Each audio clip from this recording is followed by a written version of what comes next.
ბაქო და ბერლინი ენერგეტიკულ სექტორში თანამშრომლობას გააღრმავებენ. ამის შესახებ აზერბაიჯანის პრეზიდენტის ვიზიტით სასითქვა გერმანიაში, სადაც მას პირადად კანცლერი მასპინძლობდა. ილჰამ ალიევმა და ფრიდრიხ მერცმა ხელი მოაწერეს ერთობლივ დეკლარაციას, რომელიც ორი ქვეყნის თანამშრომლობაში ახალი დასაწყისის მანიშნებელია. გერმანელ კანცლერს არ დაუმალავს, რომ ენერგეტიკული სექტორის დივერსიფიკაცია სურს და ეს ინტერესი ურყევია. ისიც აღნიშნა, რომ ამ მხრივ აზერბაიჯანი ერთ-ერთ საუკეთესო პარტნიორად ეგულება იმ ჭარბი ენერგეტიკული რესურსებით, რომელიც ამ სამხრეთ კავკასიურ ქვეყანას გააჩნია. საგულისხმოა, რომ აზერბაიჯანის ენერგეტიკის სამინისტროს ინფორმაციით, იანვრიდან ივნისის ჩათვლით, ნავთობისა და გაზის კონდენსატის წარმოებამ 13,3 მილიონი ტონა შეადგინა. მომდევნო წლებში ჩვენი თანამშრომლობის გაღრმავებას ვაპირებთ, განსაკუთრებით ენერგეტიკის სფეროში. გერმანიისთვის მნიშვნელოვანია იმპორტის, განსაკუთრებით კი ბუნებრივი აირის იმპორტის, წყაროების დივერსიფიკაცია.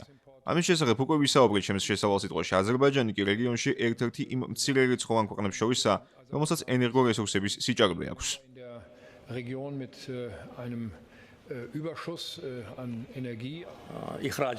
ნედლი ნავთობი აზერბაიჯანის ექსპორტის მნიშვნელოვან ნაწილში ადგენს და მისი მოცულობა რამდენიმე ასეულ მილიონს აღწევს. აზერბაიჯანს შეუძლია მნიშვნელოვანი წვლილი შეიტანოს გერმანიისთვის ნავთობის საკმარისი მარაგის უზრუნველყოფაში. ამ მხრივ არანაირი პრობლემა არ არსებობს.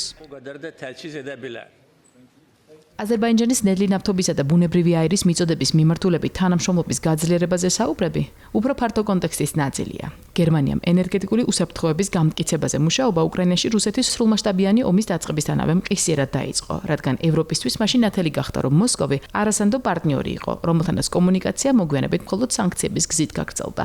ბოლო 5 წლის განმავლობაში ევროკავშირის ქვეყნებმა მნიშვნელოვნად შეამცირეს რუსული ენერგიის იმპორტზე დამოკიდებულება და ამბიციური გეგმით 2028 წლისთვის ამ დამოკიდებულების დასრულებას გეგმავენ. თუმცა პროცესი გრძელდება. ისეთი დიდი ეკონომიკები, როგორც გერმანია, აქტიურად ცდილობენ ჩაანაცვლონ რუსული გაზი სხვა ალტერნატივებით. სწორედ ამას მიაწერენ ევროპის ლიდერების აქტიურ ვიზიტებს ნავთობით მდიდარ სპარსეთის ყურეში.